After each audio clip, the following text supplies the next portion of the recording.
ассалому алайкум азизон дил. Ман бо барномаи ҳизби социал-демократ Тоҷикистон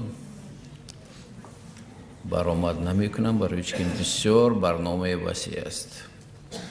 Ман танҳо якчанд аз рӯи нуқтаҳое ки дар ин барнома аст луқма партоӣ мекунам.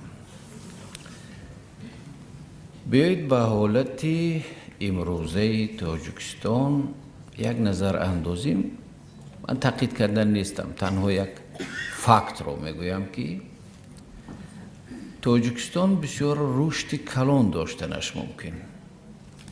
имрӯз иқтидори Тоҷикистон ҳамагӣ 10% аз 100% истифода карда мешавад.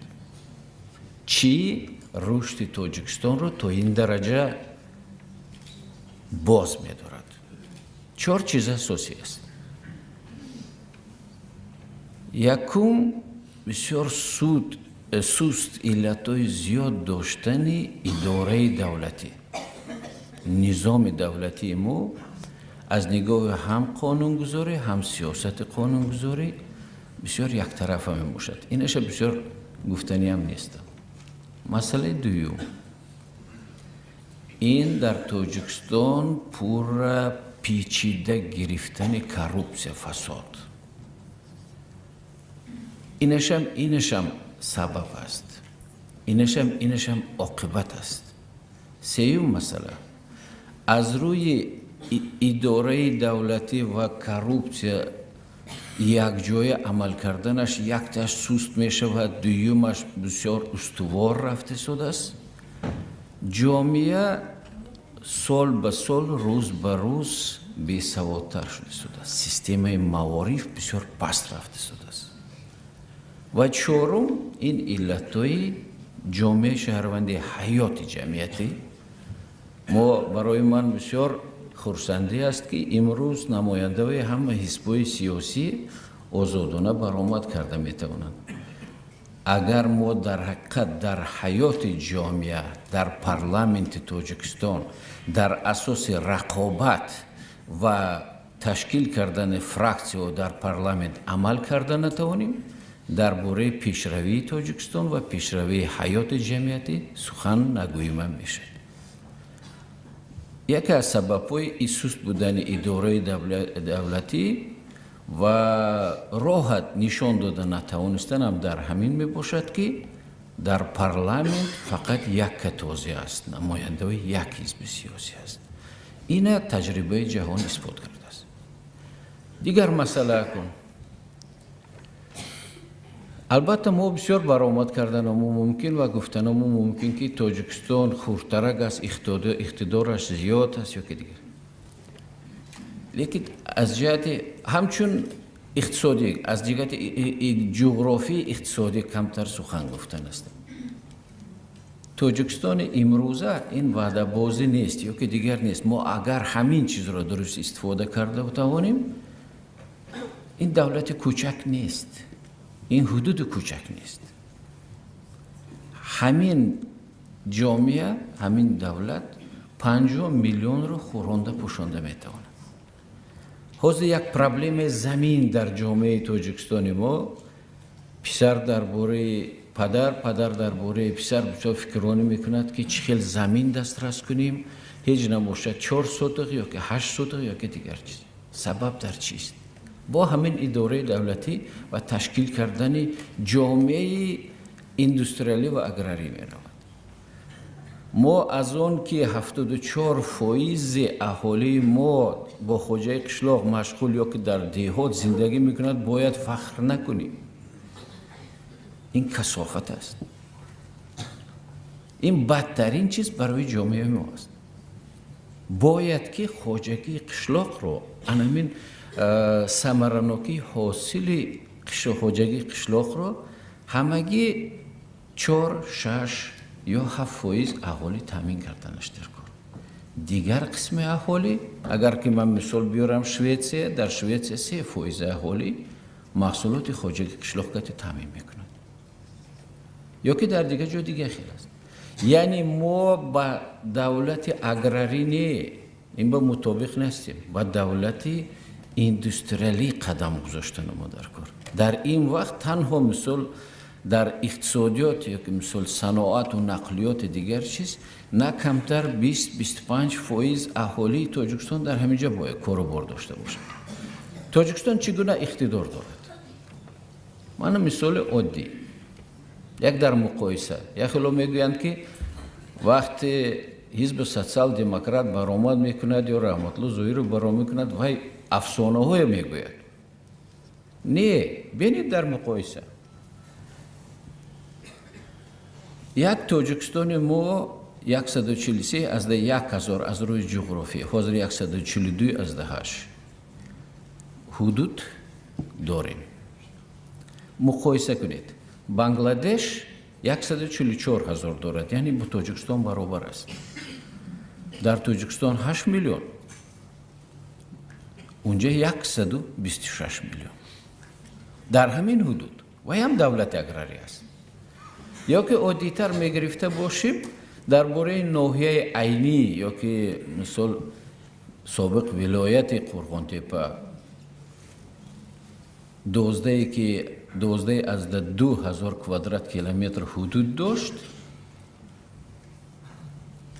دولت شوروی نشان داد که تنها باختر و وخش نه تنها جمهوری تاجیکستان را حتی 3-4 این گونه دولت ها را خورنده پوشانده میتونه از جهت محصولات خواجگی شده. یا که یک نیدرلند گالندی میگرفته باشیم همین طور است.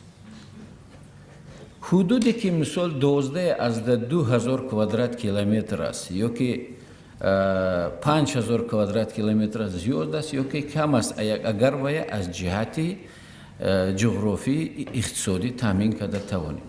یا که من عادی ترین چیز گیریم مقایسه ولایت امروزه سوخت 25,000 کوادرات کیلومتر. وادی فرغانه ازبکستان 3 ولایتش نمنگان و اندوجان و فرغانه هر سهش 19,000 یعنی از یک ولایت سوخت ما مایده تر است. یک اندیجان ولایت اندیجان همگی 4 از 2000 کوادرات کیلومتر دارد لیکن اقتدار اقتصادیش تنها همچون از نگاه خواجگی قشلاق از ولایت سوخت بالاتر است و اهالیش زیاده از 39 میلیون یعنی در حدود 4 از 2. این مقایسه میکنیم با ناحیه عینی ولایت سوخت. ناحیه عینی ولایت سوخت 5 از 2000 کوادرات کیلومتر حدود دارد لیکن 70,000 اهالی را خورنده پوشانده نمیتوند. از نگاه آن گپ میزنیم که این کوهسار است. وقتی که 5 از 2000 کوادرات کیلومتر 70,000 کتی مشغول است یک اندیجان 4 از 2 از وای کمتر است 39 میلیون اهالی خورنده پوشاندنش ممکن است. хорошо پیش از اون که یک معلومات خودم بوده می‌کنم. نه. شما مقایسه کردید که با دولت بنگلادش دیگه جو. نه. شما از خاطر نبودید که تا همین وقت جمهوری تاجیکستان با سازندگی مشغول بود. تا همین سازندگی با او جمهوریون برابر کردن مقایسه کردن با برداشتن حس ملی یا اینکه ناخوانندگی این درست است. شما یادتان. خب. مثال بیارم فقط در داخل جمهوری بس فقط سازندگی نو تاجیکستان رویش یافت است این انشاء گفته است. بخش می‌کنم یاد دقیقاً تشکر. من نگفته استودیم که بنگلادش از ما پیش رفته است. من مقایسه کرده استودیم که در همین حدود خردترک چه خیلی کار تشکیل کردن ممکن است. مایلش با دیگه مسئله میگذاریم. از بس که وقت زیاد نگیرم 1 دقیقه مون تنها یک چیز گفتنه بودم درباره حزب سوسیال دموکرات تاجیکستان یا که من گپای زیاد است اینو گفتنی هم نیست. تنها من میخواستم که در جامعه تاجیکستان دشمن تراشی نکنیم. حزب سوسیال دموکراتی تاجیکستان حزب وطن دوست است، حزب مردها هستند، راستگوی هستند. من گفتم با اطمینان کامل گفتم میتوانم که یگان حزب قانون و کنستیتوسیای جمهوری تاجیکستان حزب ما بر این رعایت نمیکند و برای تامین کردن قانونیت همین گونه مبارزه هم نمیبرد. برای همین ما حزب قانوندان ها میگن. در حزب ما زیاده از 40% زنها عمل میکنند، لیکن حزب در حقیقت مرد. روی خطی که 13 نفر امروز داریم، همه که 2 نفر زنها داریم. لیکن من میگویم که در محیط امروزه تاجیکستان با حزب سوسیال دموکرات داخل شدن و در روی خط این قرار داشتن 2 زن، این در حقیقت مردی باشد. با حزب سوسیال دموکرات آواز هیچ وقت خطا نمیکنید.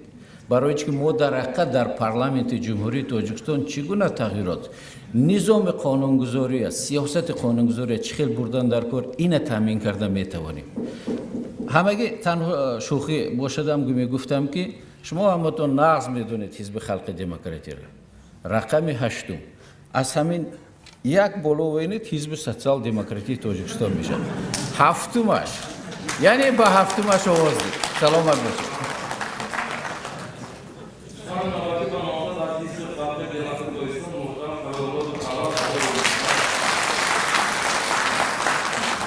تشکر. اولا السلام علیکم همدیران عزیز، مهمانان محترم.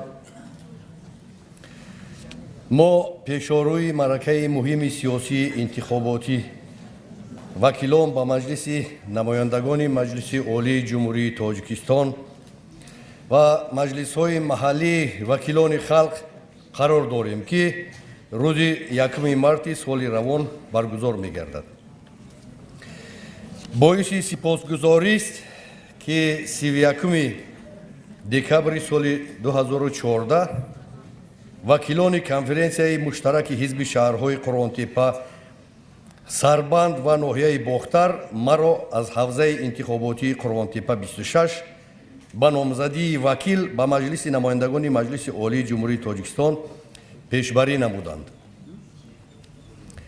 از فرصت مناسب استفاده برده با وکیلان کنفرانسیای فعالان حزب خلق دموکراتی تاجیکستان در ناحیه و شهرهای نام برده که با حس مسئولیت وطنداری نامزدی مرا پذیرفتند صمیمانه اظهار منتداری نمایم.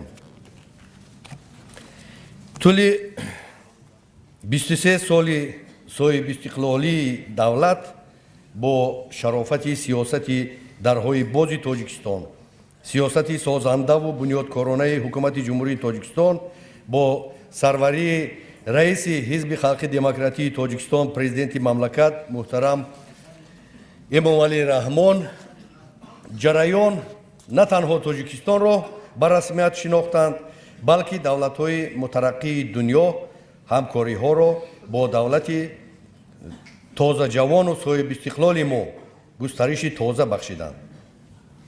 در مملکت هزارها انشاءات نو و زمانوی بنیاد گردید. زندگی نموی تازه یافت. این همه از برکت صلح و وحدت، تنجی و آرامی سرزمین، متحدی مردم تاجیکستان و پیش از همه صاحب استقلالی تاجیکستان عزیز روی کار آمد. حزب پیشاهنگ جامعه، حزبی که مسئولیت امروز و فردای وطن سازی را به دوش دارد، حزب خلق دموکراتی تاجیکستان در پیشرفت و آبادانی وطن نقش مؤثر دارد.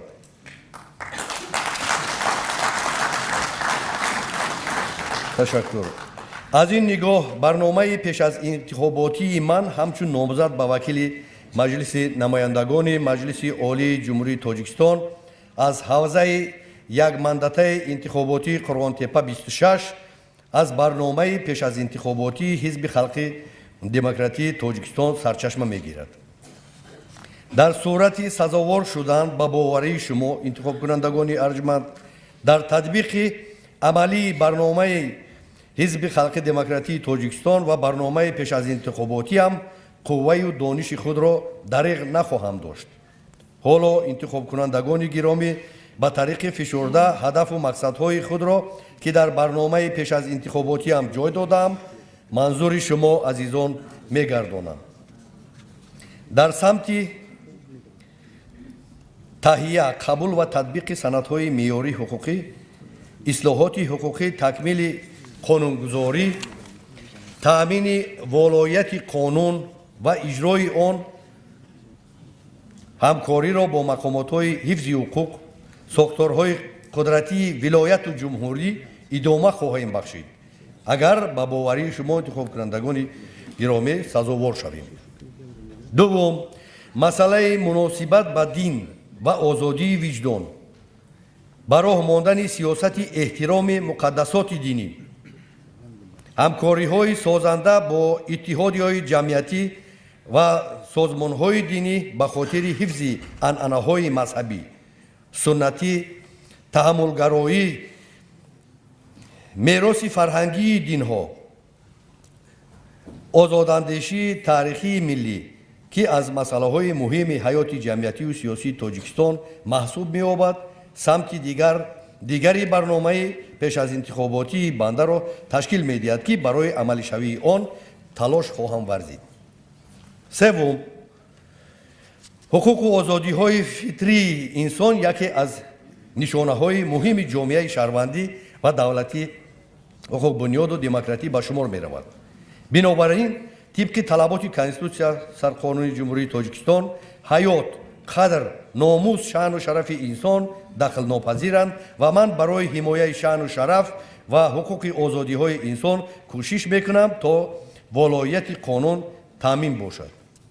чорум, ватанро муқаддас дониста барои густариши ғояи миллии Тоҷикистони озоду соҳибистиқлол, ватани маҳбуби ҳамаи мо, ҳамаи имкониятро барои ҳифзи солимии сиёсӣ, ҳамдигарфаҳмӣ дар байни ҳизбҳои сиёсӣ, гурӯҳҳо, табақаҳои гуногуни ҷомеа, ки ҳамаи ин инъикоси ваҳдати миллӣ дар ҷомеа Тоҷикистон мебошад, қувваю дониши худро ба харҷ медиҳам.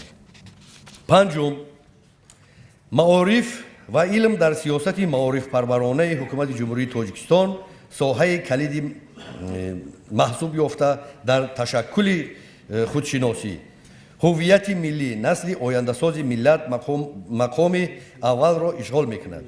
бинобар ин дар сурати ба боварии интихобкунандагон сазовор шудан дар парлумони касбии мамлакат барои боз ҳам баланд бардоштани мақоми омӯзгор, ҳифзи иҷтимоии аҳли маориф, тарбияи насли сазовору арзанда, ворисони ояндаи ин марзу бум сидқан кор хоҳам курд. шашум, давлати солимро миллати солим мебояд. дар тани солим ақли солим ташаккул меёбад. аз ин лиҳоз таваҷҷӯҳ ва ғамхории ҳукумати ҷумҳурии Тоҷикистон ба соҳаи тандурустӣ, ҳифзи саломатии сокинони мамлакат беназир аст. бунёди садҳо беморхона, бунгоҳҳои тиббӣ, ҷалби лоиҳаҳои маблағгузор ба соҳаи тандурустӣ далели гуфтаҳои боло мебошад. барои расидан ба ин ҳадафи инсондӯстона, солимии аҳли ҷомеа беҳтар фаъолияти худро ба роҳ мемонем, тавре ки дар паёми роҳнамо президенти мамлакат бори дигар ин маъниро таъкид дошт. ҳафтум, аҳли фарҳангу варзиш, муаррифгар ва парчамбардори миллат маҳсуб меёбад. ҳамчун номзад дар барномаи пеш аз интихоботиам тасмим гирифтаам, ки барои рушди фарҳанг, тарбияи ҷисмонӣ ва варзиш ба такя ба мақомоти шаҳриву ноҳиявӣ ва соҳибкорони ватанӣ мусоидат намоям, зеро миллати тоҷикро аз аҳди қадим то ба имрӯз чун миллати бофарҳангу соҳибтамаддун бо ҳунармандони номӣ ва варзишгарони паҳлавонаш мешиносанд. ҳаштум, раванди муҳоҷирати меҳнатӣ имрӯз ҷомеаи ҷаҳонро фарогир аст. ҳазорҳо ҳамватанони мо ҳам имрӯз дар Федератсияи Россия ва дигар давлатҳо дар муҳоҷирати меҳнатӣ қарор доранд. ин тақозои ҳаёт аст.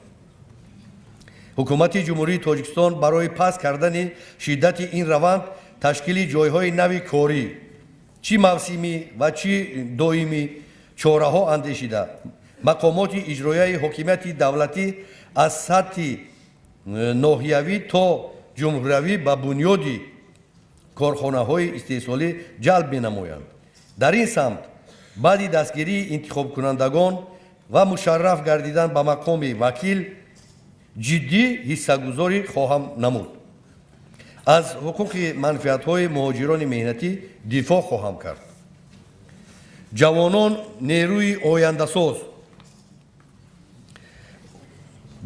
нерӯи ояндасози ҷомеа ба ҳисоб мераванд. давлати тоҷикистон ба ҷавонон эътимоду боварии комил дорад. аз ин хотир дар доираи ормонҳои миллӣ тарбия кардани онҳо ва баланд бардоштани мақому мартабаи ҷавонон ба аҳли мушкилоти онҳо расидагӣ намуда якҷоя бо мақомоти ваколатдори давлатӣ маҳзани захираҳои кадрии ҷавонони болаёқатро таъсис дода барои омодасозии соҳибкорони ҷавон ва таъмини иштироки фаъолонаи онҳо дар рушду ҷомеаи шаҳрвандӣ сайю талош менамоям. дар парлумони касбии мамлакат манфиатҳои ҷавононро ҳимоя хоҳам кард. даҳум, дар паёми президенти ҷумҳурии тоҷикистон ба маҷлиси олии мамлакат соли 2015 соли оила эълон шудааст. аз ин нигоҳ бо назардошти паёми сарнавиштсоз моро зарур аст ба баланд бардоштани сатҳи маърифати оиладорӣ масъулияти падару модарон дар таълиму тарбияи фарзандон ба ҳаёти мустақилона пойдории оила ва солимии он мусоидат намоем, зеро солимии оила солимии ҷомеа ба ҳисоб меравад. 11 ҷаҳони пуртазод дунёи ноором ҳифзи арзишҳои миллию умумибашарии моро водор месозад ки ҷиҳати тақвияти мубориза бар зидди коррупсия терроризм экстремизм ҷиноятҳои муташаккили трансмиллӣ ва гардиши ғайриқонунии маводи мухаддир қабули қонунҳоро дар парлумони касбии кишвар вусъат бахшида таъмини амният ва суботи мамлакатро ҳадафи хеш қарор диҳем. дар сурати ноил гардидан ба боварии шумо интихобкунандагони гиромӣ қадр чун ҳуқуқшинос номзад шаҳрванди тоҷикистони азиз ва собиқ сардори раёсати вазорати корҳои дохилӣ дар вилояти хатлон диққати шумо интихобкунандагонро ба чанд далелу нишондодҳои ҳузновар ҷалб менамоям ки имрӯз ҷомеаи ҷаҳонро ба ташвиш овардааст. дар вилояти хатлон 48 далели хусусияти экстремистӣ динӣ ва як ҷинояти акти террористӣ ошкор шудааст. 76 нафар аъзоёни ҳизбу ҳаракатҳои террористии экстремистии динӣ муайян гардиданд. аз гардиши ғайриқонунӣ дар вилоят 2 тоннаву 76 килограмм маводи мухаддир мусодира шудааст.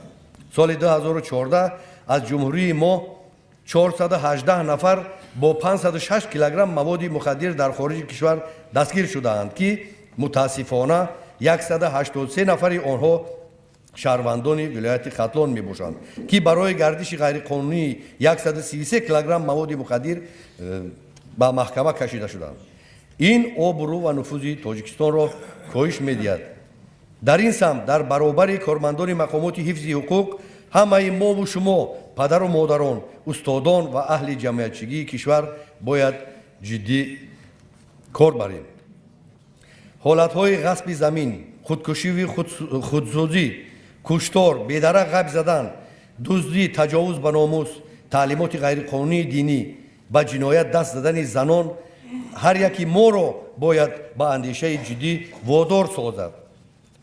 аз 1121 нафар ноболиғону ҷавонони вилояти хатлон ки дар хориҷи кишвар ба таълимоти ғайрирасмии динӣ фаро гирифта шуда буданд 1054 нафар ба хонаҳояшон баргардонида шуданд. аммо тақдири 67 нафари боқимонда моро набояд бетараф гузорад. далелҳои овардашуда нисбати бечуну чаро ташвиши сардори давлат мебошад ки дар паёми тақдирсоз барои бори дигар дар назди аҳли ҷомеа вазифагузорӣ намудааст. вазъияти ҷаҳони имрӯза моро водор месозад ки фаъолияти самараноки тамоми сохторҳои давлатиро барои таъмини боэътимоди сулҳу субот ва амнияти кишварамон равона созем. ним дақиқа. аз нигоҳи президенти мамлакат муҳтарам эмомалӣ раҳмон мо бояд ватани худро сидқан ва баробари ҷони хеш дӯст дорем. ватандӯсту меҳманпараст бошем. шукронаи неъмати бузургтарин ва муқаддаси инсонӣ яъне соҳибватанӣ ва озодиро ба ҷо орем. барои ҳимояи сарзамини аҷдодӣ ҳамеша омода бошем. ба хотири пешрафту ободии давлати соҳибистиқлол ва рӯзгори осудаву оромии ҳар як хонадони кишвари азизамон заҳмат кашем. пас биёед барои сулҳу суботи комил, ваҳдати миллӣ, ҳифзи арзишҳои миллии умумбашарӣ ва ояндаи дурахшони тоҷикистони соҳибистиқлол ба номзади арзанда овоз бидиҳем. ман инҷа таклиф карданӣ нестам ба тарафдории ман овоз диҳем. мана чхеле ки дар инҷа баромад кардан меҳмонон намояндагони ҳизбу ҳизбҳои сиёсӣ бисёр суханои нек оиди сулҳу субот ва ҳамчун гавҳара ки чашм нигоҳ доштани ин сулҳи на ба осонӣ ба даст омада, мо шумо бояд ки аз сидқи дил ҳар як кадомон дар вазифаҳои худмон дар ҷои коримон бояд аз сидқи дил кор кунем. аз сидқи дил вазифаи худро дӯст дорем. аз сидқи дил мана он тоату ибодати мекунем, ба масҷид меравем аксарият ки ҳамаи ҳамин сидқан бошад. агар сидқият набошад, ҳамаи ин гӯё ки мо дар ниқоб гап зада истем. бисёр дуруст гуфтан бузургҳо ки тоат он нест ки бар хок ниҳи пешонӣ. сидқ пеш ор ки ихлос ба пешонӣ нест.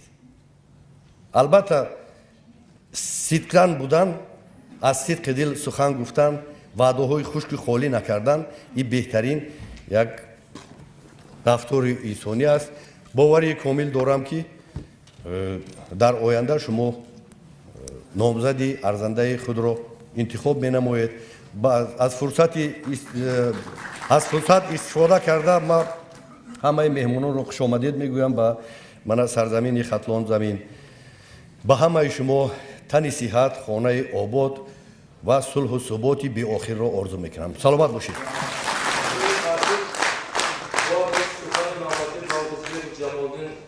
қарор дода мешуд ин шахси шумо ҳамонда мешинасен, раиси содиқон ҷавони шаҳр мебошад.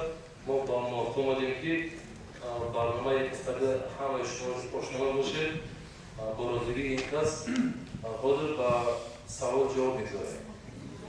агар ягон савол ҷавоб бошагон савол бошад ба унвони роҳбарони ҳизбҳои сиёсии номзадо, мараман савол кардам. фақат ба шахсияти ҳамдигар нарасида. савол бо мақсад ва барои фоидаи ҷамъияту давлат бошад. мараман. банда аз шаҳри Сарман. баромадҳои ҳамаи шуморо гӯш кардем. албатта ҳамаи барномаҳои шумо хубанд, қобили дастгириянд. аммо як шукрона аз ин миллат, аз ин ватан кунем. ва иттиҳод ваҳдати миллиро аз даст надиҳем. шукронаи ин озодӣ, ин тинҷу амонӣ, ин дастарсони болуро ҳимат кунем. ман савол ба муҳиддин кабирӣ баробаи ҳизби наҳзати исломӣ тоҷикистон додем.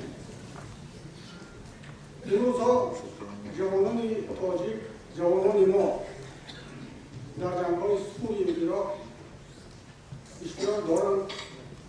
онҳо дар зери шиори исломи ҳақиқӣ баромад карда мегӯянд ки ислом инҷост, дар тоҷикистон ислом нест. шумо ҳамчун роҳбари ҳизби наҳзати исломӣ ба ин чӣ ҷавоб медиҳед? саволи дуюм, ҷиҳод чист? қуръон ва ҳадис оид ин чӣ мегӯяд? ҷавонони мо ки нав аз паси парда баромаданд ва муҳоҷирати меҳнат рафтанд, онҳо باید این مفهوم رو از کجا سرچشمه گرفته و مومن رو می‌ریزد و تروریسم دست می‌زند خونی محق می‌ریزد. تشکر زیاد برای سوال. هر دو سوال هم بسیار سوال‌های مهم هستند. من کوشش میکنم مختصر با آنها جواب بدم. نهضت اسلامی تاجیکستان اون کسانی را که در سوریه، در عراق یا حالا شنیدیم که بعضی تاجیکانی ما حتی در جنگ‌های اوکراین هم رفتند شرکت کرده شدند، در افغانستان یا هر جای دنیا که می جنگند.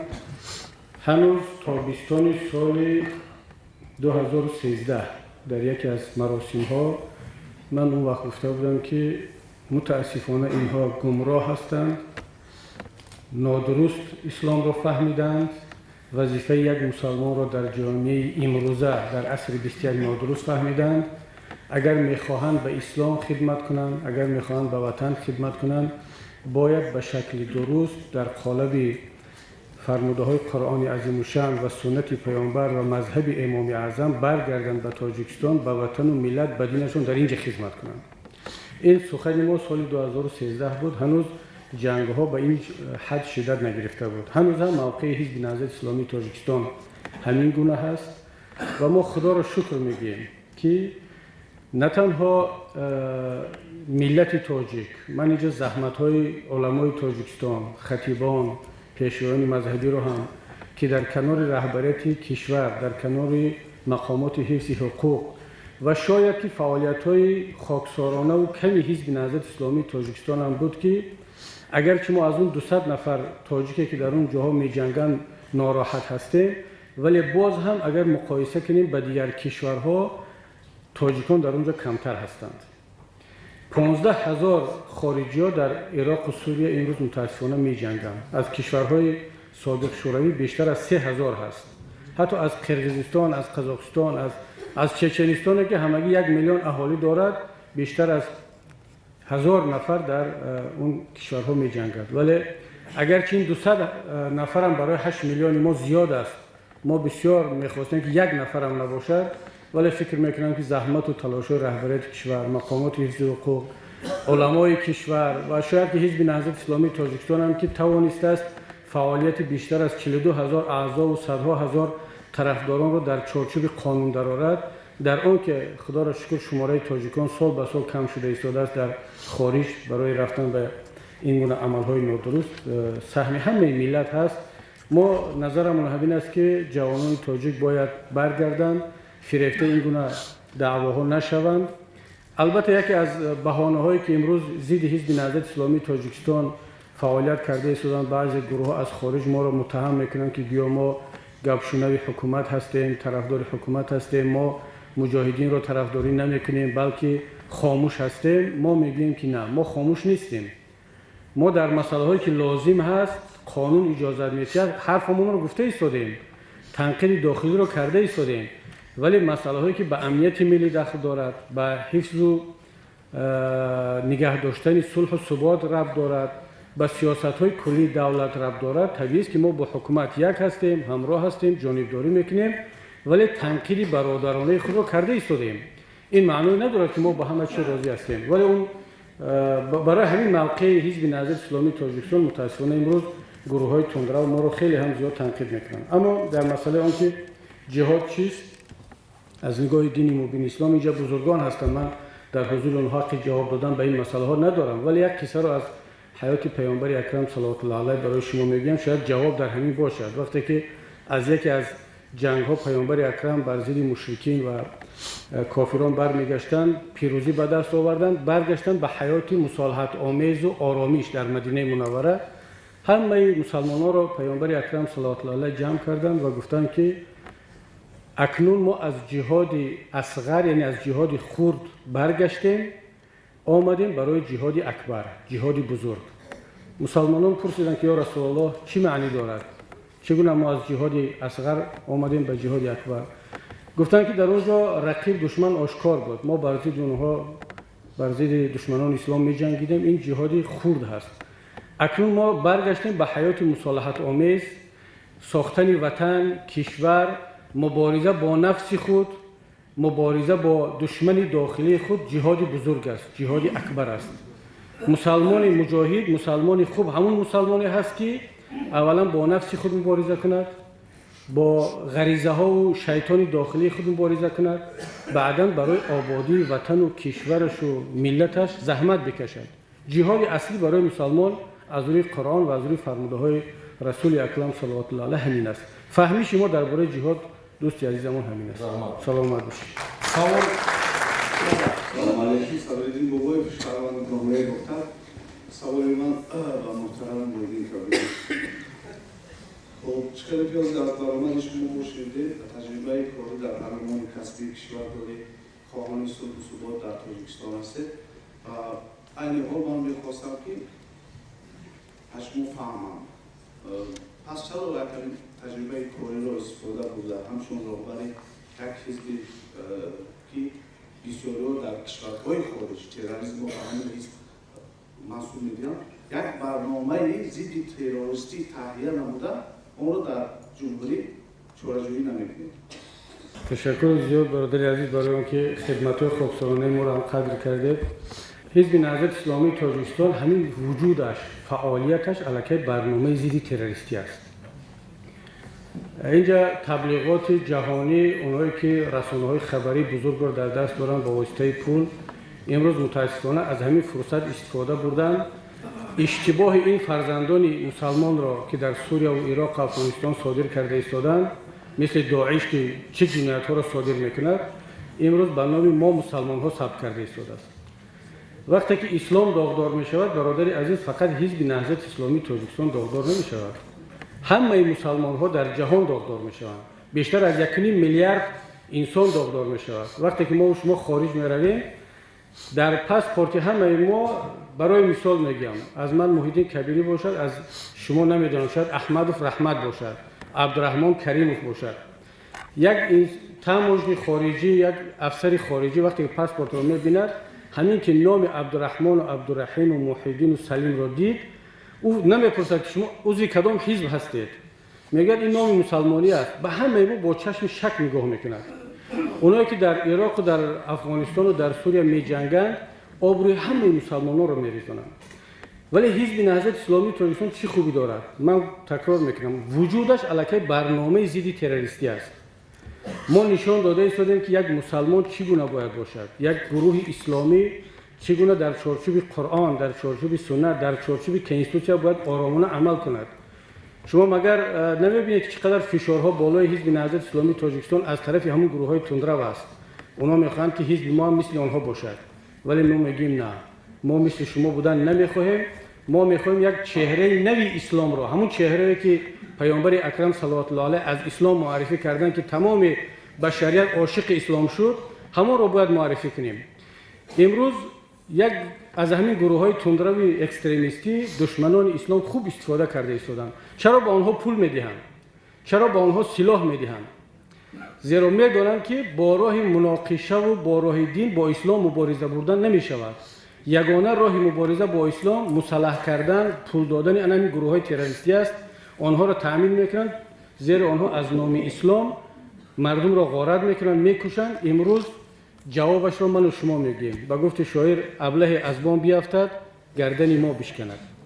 بیاید من پیشنهاد شما را قبول دارم، بسیار پیشنهاد خوب است. ان شاء الله در پارلمان آینده بعد از انتخابات ما با هم میشینیم یک جایه یک برنامه ضد تروریستی را بین همه حزب‌های سیاسی کشور مقامات حفظ حقوق تهیه کنیم، قبول کنیم و هممون همچون وطن دوست این کشور در عمل شدن آن سهم داشته باشیم. تشکر زیاد. من شهروند شهر منطقه سفر برای حزب نهضت اسلامی سوال چرا به عنوان نهضت حزب اسلام لباس‌های ترکی، ایرانی، عربی می‌پوشند اما لباس ملی تاجیکی خود ما را نمی‌پوشند؟ سلامت باشید مادر محترم. با دیگر رئیس‌های حزبان سوال که خسته نشوند، زیر نشوند. اینجا تنها حزب نهضت نیست. ما برمیگردیم دوشنبه میگه همه شما رو مناپول کردید، گرفتید، ما رو تهدید می‌کردید. مادر محترم همه ما تاجیک هستیم، همه ما مسلمان هستیم، همه ما در چارچوب یک کنستیتوسیون دموکراتیک زندگی کرده استودیم. کنستیتوسیون جمهوری تاجیکستان به همه شهروند آزادی داده است. آزادی در لباس، در گشتن، در سخن، در دین، در وجدان، در خوردن، در همه چیز. من لباسی من چی است؟ تاجیکی است؟ اروپایی است، کسی تاجیکی نیست. یعنی من همین رو دوست داشتم، عادت کردم. خب جهان همین رو پوشیده ایستاده است، منم پوشیده ایستادم. بعضی سوال میکنن برای چی خودت همچون رئیس حزب نهضت اسلامی تاجیکستان سلا نداری، ریش نداری؟ خب میگم حاضر این ضرورت نیست، این اولویت نیست. مهم حاضر مسلمان خوب بودن، اسلام رو معرفی کردن، تاجیکستان رو معرفی کردن است. ولی اگر یک کسی دیگر ما باید سلا پوشد، جامه پوشد یا لباسی هندویی پوشد، باور کنید اپای محترم، من به یگان کس ایراد نمیگیرم. بعضی دوستانم دوست می‌دارن لباسی هندویی بپوشن. دخترای تاجیک هم دیدم که زن‌های تاجیک لباس هندویی پوشیدن، اروپایی میپوشن. مثلا در این تالار خدا رو شکر چند نفر رو می‌بینم که لباس اروپایی دارد. گفت شما عربی دارد یا ترکی دارد. ما دیگر در یک دولت دموکراتی زندگی کرده شدیم. حجاب اسلامی، ستر اسلامی که همه یا اکثری بانوان نهضت اسلامی تاجیکستان رعایت میکنن، این فقط یک لباس خاص نیست. همون گردی و رومالای شالی تاجیکی و کرته اطلس و چکن تاجیکی که مادرها و خواهران ما یک عصرها پوشیدن، همون حجاب اسلامی است. همون طبقی رسم و رسوم اسلامی است، ملی هست. ولی اگر یک دختر جوان برای آنکه در یک جا کار میکند لباسش چینده‌تر باشد، مثلا مدل های خوبی ترکی رو امروز انتخاب کرد یا یک مدل اروپایی رو با ترکی و با تاجیکی آمیخته کرد، این دیگر حق اون است. در نهضت اسلامی تاجیکستان لباس تاجیکی هست، لباس اروپایی هست، لباس ترکیش هم هست، همه چیز هست. ما به قلب انسان اهمیت میدهیم، به عقیده انسان، نه اینکه به لباس و به ظاهر و به ریش و به گلستوکی. تشکر زیاد. من صدیر ما میذارم شهروند شهر منطقه است، کننده شهر منطقه نهضت اسلام که است. سوال داده جواب میگم. اگر برابری ما کرده باشن، مکتب ساخته باشن، از پول حزب، از پول دولت، از پول بودجه نه، از پول صاحبکاران نه، از خزینه حزب اگر مثل نهضت مکتب ساخته باشن، مثل نهضت استودنت‌ها رو کمک کنن، آسیب زده ها رو کمک کنن، من رفته دستشون رو میفشورم و همراهشون کار میکنیم. ولی عجیب است که همیشه همین سوال به نهضت میدین که شما آیا با کوپروک ساختید یا مکتب ساختید؟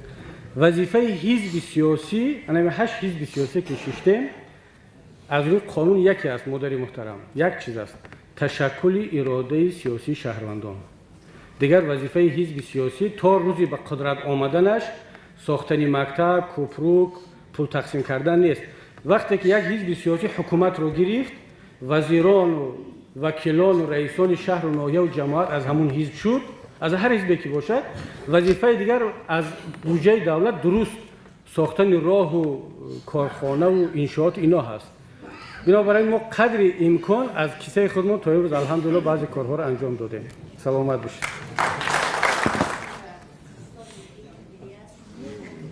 و دیگه نمودو هم هست در اینجا.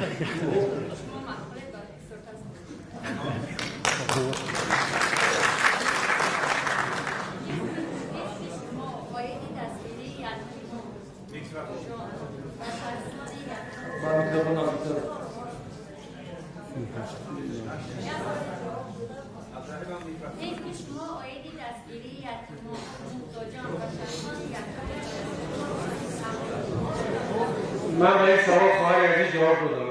اگر راضی باشن مردم جواب دادم. ما در آبادی انتظارکنی قرار داریم، شما چی کار انجام دادید؟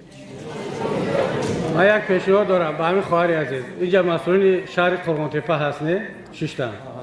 بیاید همین بهار به نزدیکی است، ما بعد انتخابات الکی وقتی کبودزارکنی و درخشانی سر میشه، شاید الکی شروع هم شده باشه.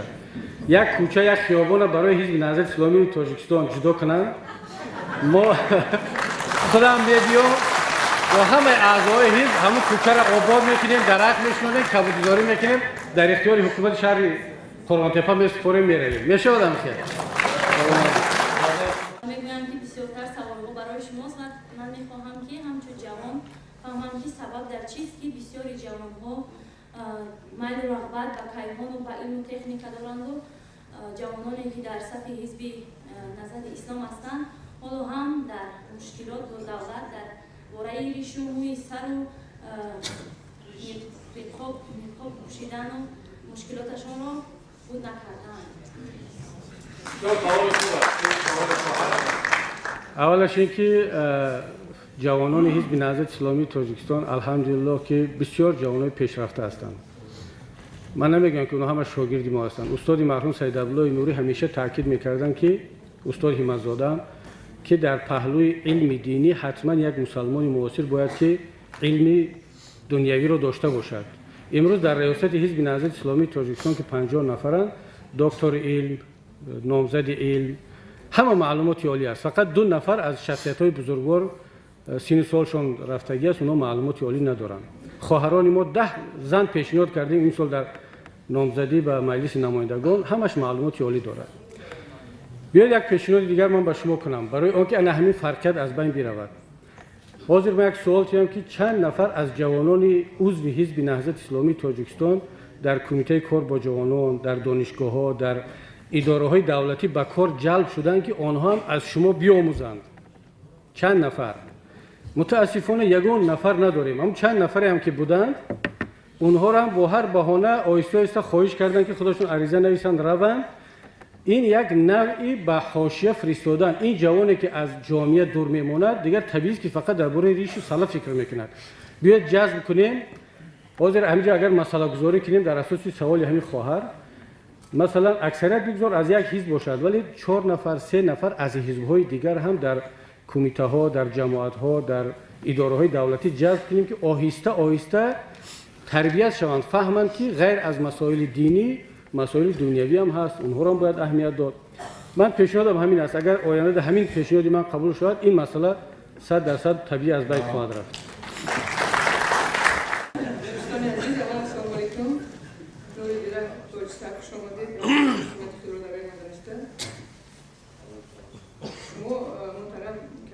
شما میگویید که حزب نهضت اسلام تاجیکستان الترناتیوی حزبی حرکت‌های افراطگرایی دینی از قبیل وهابیه، سلفیه، حزب و حرکت تحریر و غیره نمیباشد. اما افراطگرایان در بین جوانان تاجیک نظر به همسایه کشورهایی که حزب اسلامی رسما به قید گرفته شده ندارند بیشتر است. چی گفتم؟ تشکر مدیر عزیز. این معلوماتی که حضور شما دادید کاملا غلط است. برعکس من گفتم پیشتر همگی 200 نفر طبق آماری که وزارت امور داخله داد از تاجیکان در کشورهای خارج می جنگند، ولی از قرقیزستانی که شمارهشون اهالیش از ما کمتر است، از قرقیزستان حتی شماره رزمندگان در سوریه و عراق به مراتب از ما بیشتر است. افراطگرایی در اینجا نمایندگان حزب حقوق مثلا نامزد حزب خلق دموکراتی هستند، آمار را میدونن، استاتیستیکی که بین وزارت‌های قدرتی اینا معلومات دارن. خدا را شکر کنیم که در بعد از امضای سازشنامه صلح در تاجیکستان یگان عملی تروریستی بزرگ نشد. در قزاقستان، در قرقیزستان، حتی در ازبکستانی که همین قدر نظام سخت دارد، حرکت اسلامی ازبکستان چه کارهایی را انجام داد. حتی در روسیه، در چچنستان، در داغستان ترکیشا شدند.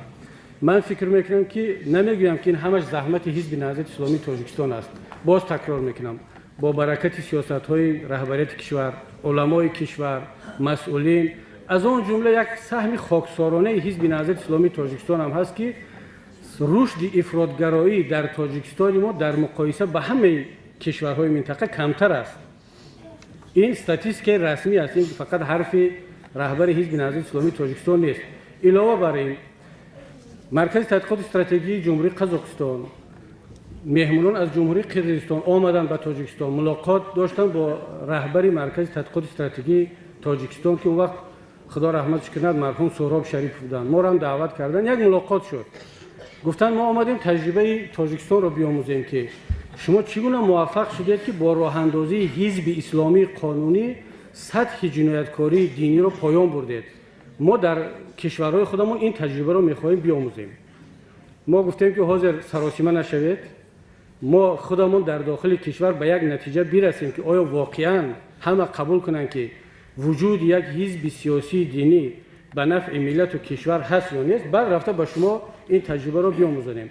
ولی این صحبت‌هایی که حالا می‌شود که گویا در ما سطح افراط‌گرایی نسبت به همسایه کشورها بیشتر باشد، من این رو یک نوع تهمت به ملت و کشور می‌دانم. کسی این معلومات رو داده است غلط کرده است. خواهر عزیز.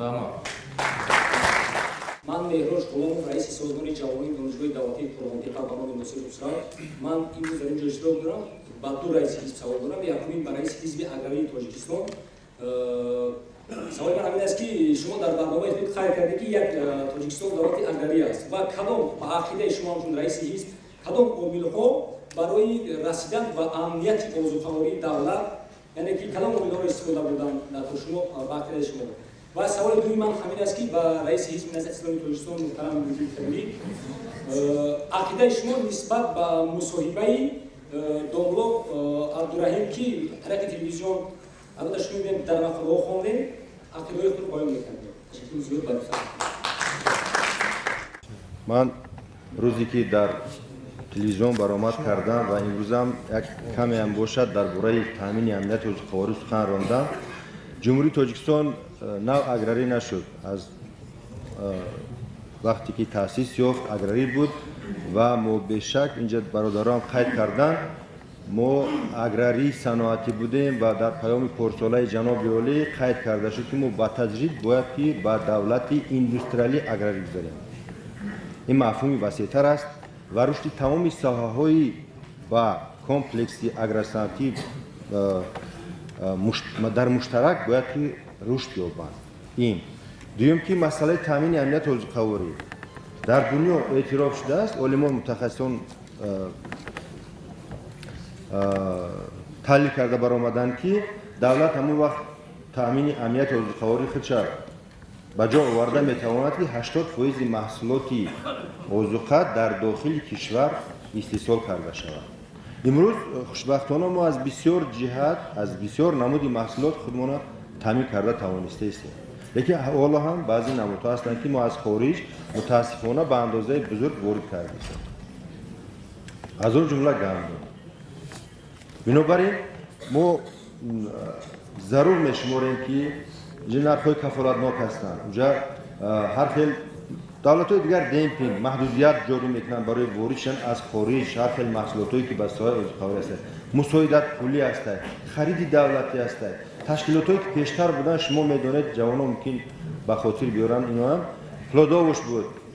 خریده میگرفتن جمع میکردن که نرخی محصولات اوضاع‌خواری در بازارها در مغازه‌ها نگاه می‌داشتن. متاسفانه امروز این چیزا هستن. جناب ویلیام در پایان این سوال قید کردن که همین ساختمان سرخانه‌ها، انبارهای نگهداری محصولات اوضاع‌خواری، مسئله کارکرد و بند و بست و نگهداری و انتقال به بازار رساندن که امروز در سطح و ما در کاری نیست، همینا رواج به رشد داده شود.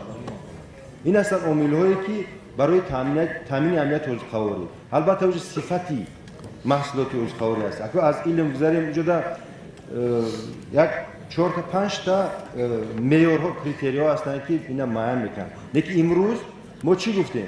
خوجگی دهقانی ما نهایت خرد هستند. ما امکانیت دادن در کار که در برنامه ما هست این چیزا.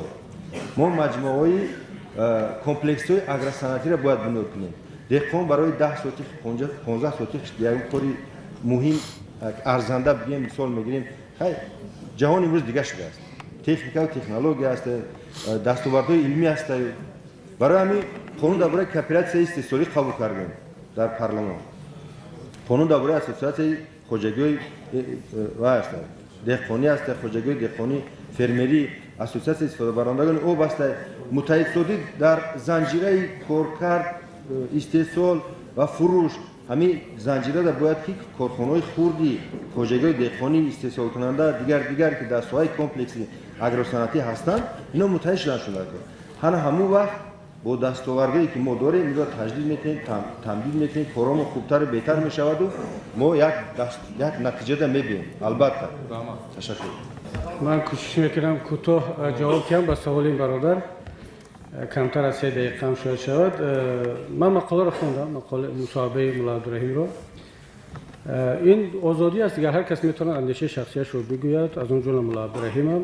ولی راضی نیستم با فکر اون کس، چون که مولا عبدالرحیم یک کمی زیاده روی کرده است و یک چیز دیگر رو باید گفت که ما باید تحلیل کردیم که چرا مردم تاجیکستان که اصلا همه مسلمان بود هیچ کس با اسلام مشکلی ندارد با نهضت اسلامی هم هیچ کس مشکلی نداشت نه بدخشان نه زرافشان نه حصار نه دوشنبه نه سوخت نه ختلان ولی چرا در سالهای 90 یک مشکلی بین نهضت اسلامی تاجیکستان و منطقه کلاب به وجود آمد میخواهید نمیخواهید واقعیت همون است که مشکلی در همون جا به وجود آمد برای چی این سوال بسیار سوال مهم است وقتی که این را تحلیل کردیم به نتیجه خوب نرسیدیم که چرا چنین شد بعدا سال 2000-2005 مناسبت نهضت اسلامی تاجیکستان با منطقه کلاب بسیار خوب شد من پریر از کلاب آمدم بسیار ملاقات صمیمانه خوب و یگان مشکلی حس کردیم که بین مردم شریف کلاب و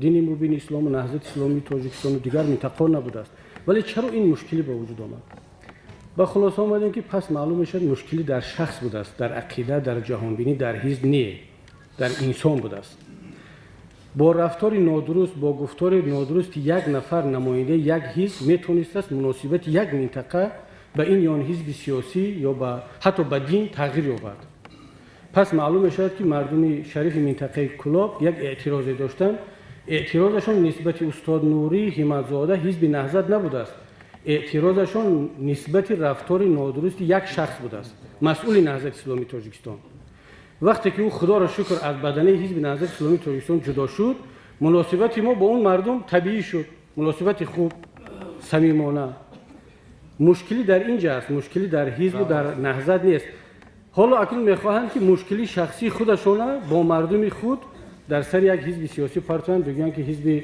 نهضت اسلامی تاجیکستان حتی گفته است که اگر من رئیس حزب می بودم حزب را میبستم من میگم خدا را شکر که شما اعضای حزب نیستید ابو اسرائیل بسیار نعمت است السلام علیکم عزیزی شنوندگان صدر مجلس مهمانان من پیشنهاد دارم من شهر کرمانتوپه شهروند شهر کرمانتوپه بابزاده کل نشستگان مهمانان عزیز نویسه برای آنکه ملت تاجیک به درستی درک کند اسلام چیست در مکتب‌های میانه و واسطه تلویزیون و رادیو مطبوعات دولتی درباره اکستریمیسم سلفی و وهابی چی بودنش معلوماتی هم. من شخصا عبدالله محقق در گزیده‌های مرکزی می‌نویسد یکی از شخصیت‌های بزرگ سیاستشناس در آسیای میانه درباره ابوبکر البغدادی کی بودنش هم اکنون باید بدانیم. سوال همین است که نویسند دوستان ما کدامش که نماینده خلق در پارلمان میشود در مکتب‌های میانه در مسئله دین چیست با واسطه تلویزیون درباره چطور اسلام را محو سازیم دشمنان اسلام چی میخواهند اسلام را نیست کردن همونها را برنامه‌های مخصوص ترتیب دهند با واسطه مطبوعات همونها را جاری کنند لیکن یک چیز دیگر من میگم خداوند وقتی که آدم را آفرید نور و علم و آداب شد میگه که جهان را به دانش توان یافتن به دانش توان ریختن و بافتن من فکر میکنم که در سیمای جناب کبیری همون نور الله زیادتر جا گرفته است با اون رسم دیگر با اون اخلاق حمیده با اون رفتار من فکر میکنم وقتی که خالد میرود به زبان روسی برآمد میکند یا انگلی میرود فخر میکنم که سرزمین ما چنین قدرها دارد و همین نکته‌های اینا را نویسند وقتی که دقت کنند همین مسئله را در رحمت این درخواست انتخاب کننده است در نامزدات برای حساب اعتبار نمی‌کنند بسیار معذرت میخوام از اون که تحلیل و ریویزی همون دعوای شیرگی چی بود چی نبود اینا همه مردم شیرگی تلویزیون میدونن لیکن من برادر عزیز امروز گفت زد نور الهی در همه ما هست در همه ما هست در شما هست نور الهی در تمام مردم مسلمان هست برای همون تفسیر بگذره فقط به خبری نتیش خبری هم خیر و خیلی که معقولش را چی میگه حاضرین گرامی و محترم انتخاب کنندگان در رابطه به همه شما نیت و آرزوهایی که برابر در زندگی کاری شخصیتان سلامتی بردوام و حزب‌های سیاسی مدرن در این مرحله سیاسی و هم برای کار امانت دارند. برای خوش مدرن.